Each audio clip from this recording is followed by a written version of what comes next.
Hello, CB family. Today I'm going to be making some ramen. So I'm going to go over a step-by-step instruction on how to do it, all right? Now for me, I like to use a little bit of water for hard-boiled eggs that I'm going to be preparing on top of the ramen. So I like to start that off ahead of time. So I'm going to put some water. Here we go. You can use any kind of water. Personally, you can use water bottle or faucet water.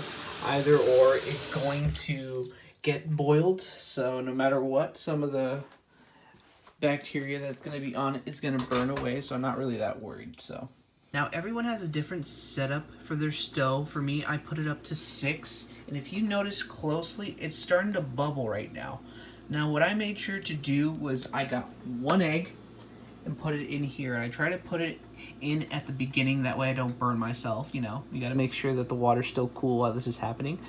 And considering that this is a very long process to boil, I might as well just show you how it looks after, let's just say, a minute or 2. So we're going to leave it there in the meantime, and we're going to get back to it later once it's cooled down, okay? And as for the next pot that we're going to be using the ramen for, well, gotta make sure to set it up. I'm gonna do the 6 again, and I'm gonna wait for it to start boiling. And as for me, I like to go the extra mile. I like Sapporo Ichiban. It says cook in 3 minutes, but I like to make them a little soggier, so I might be making them in 5 minutes, so just be aware. And I just opened it up, and what I'm going to be looking for when I open it up, and I'm doing this carefully, is look for a nice little package. This is supposed to be a soup base. Now for me, I like beef soup base, so I'm gonna open this up. I'm gonna dump it in there, and if you see, it's starting to brown, don't worry, that's just beef. It's the way it looks. Cool. And now I'm going to get a nice little spoon and twirl it around gently. Cool. And just to make sure that mom doesn't get mad at you, you could get a plate. Now, I ran out of small plates, so I'm going to use a bowl for me. And just make sure to use something small to put it in and let it settle. Oh, and also, I'm going to make sure to put these eggs away. You don't want mom getting mad at you for the setup. There you are. And if you look closely, there we go. It's going to take a little bit of time, but you can tell it's starting to boil now.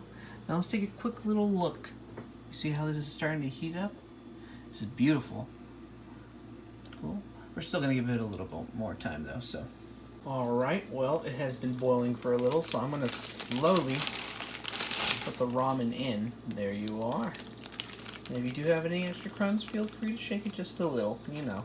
Not too much so the crumbs fall off. And we're going to let it settle there for a little bit until it starts getting a little soggy, and then we'll be able to use a nice little fork to twirl it around and, you know, have a nice little consistency. Now, for those of you that don't know, apparently it takes 6 to 7 minutes for a hard-boiled egg to actually form. So it's been around 5 minutes, so I'm just going to wait 2 extra minutes just to make sure it gets to the very center. Now I got a fork, and I'm going to be making sure to stir the ramen all around just to make sure that it gets around all the little crevices. It's nice. And at this point, it is okay to take it out if you want, but me personally, I like to let it settle for just a little bit. So, there you go. Another nice little thing that I like to add, this is me personally, is a little bit of tofu. Now, preferably, I like mine medium firm, and I cut them up ahead of time just to show you how it looks. Alright, now I'm going to take a couple of them. And if you can see closely, I am wearing some gloves, so I'm going to start placing them inside the ramen. The reason I do this is because I like to have the broth flavor actually inside the tofu. You guys can add as much or as little as you want. Me personally, I like to add a lot. And now, I'm going to use my fork again and stir the tofu in everywhere. And I think after 2 minutes, I'm going to stop doing this, so I'll get back to you. In the meantime, the hard-boiled egg looks like it's been more than 2 minutes, so there you are. I'm just going to turn it off and let it settle for a little bit. And at this point, I'm going to turn it off and let it settle until it cools down. Now for this next step, what I really recommend is having a family member, whether it be brother, sister, mother, anyone, to help you out and take this hard-boiled egg. Now these can be very hot and you can burn your fingers, so I really recommend that you be very careful and just let it settle for let's say around 10 minutes. That way you don't burn yourself when you're about to take off the shell, okay? Now, I made a lot of ramen. This is probably not going to be the case with you. You know, I got a bunch of broth settled in here, so what I'm going to do is put it in this little Tupperware. I made sure to put a nice little plate under just in case, you know, some of it spills. You know, we got to make sure to be as clean as possible when we're doing this. See? There you are.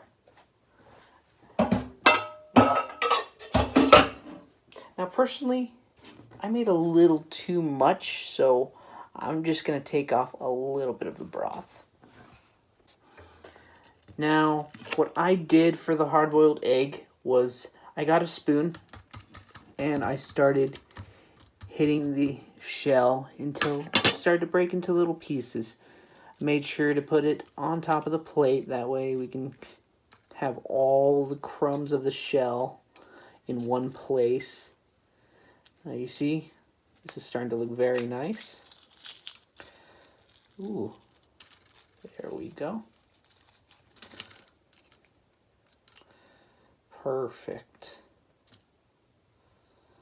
And just a little more, and there it goes. Now this last part, it's not really too hard to cut hard-boiled eggs, so I'm just going to cut it in the middle. There we go. And if you look closely, there you are. Smells very nice. Cool. And I'm going to be putting the hard-boiled egg into the ramen. Ta-da! You are done. And if you look closely, it doesn't have too much color. And if you really want to solve that, I would recommend adding some other kinds of vegetables like green onions, bean sprouts, carrots. Anything that you personally would like on your ramen would be perfect. So just get as creative as possible and enjoy yourself, guys. And that concludes our ramen tutorial. And just so you guys know, we have been stopping by, of course, at a social distance, to record some shout outs or even hobbies that you guys have been doing. And if you guys want to do a little bit of a show and tell, feel free to do it with a couple of the job coaches that have been dropping off some of the equipment. So feel free to show us what you got, and hope to hear from you guys very soon, okay? So we got our social distancing program started right over here. We got Martin, who's going to be dropping off some boxes. And then we also do have Jenna. So look forward to that, guys. Hope you enjoy your weekend.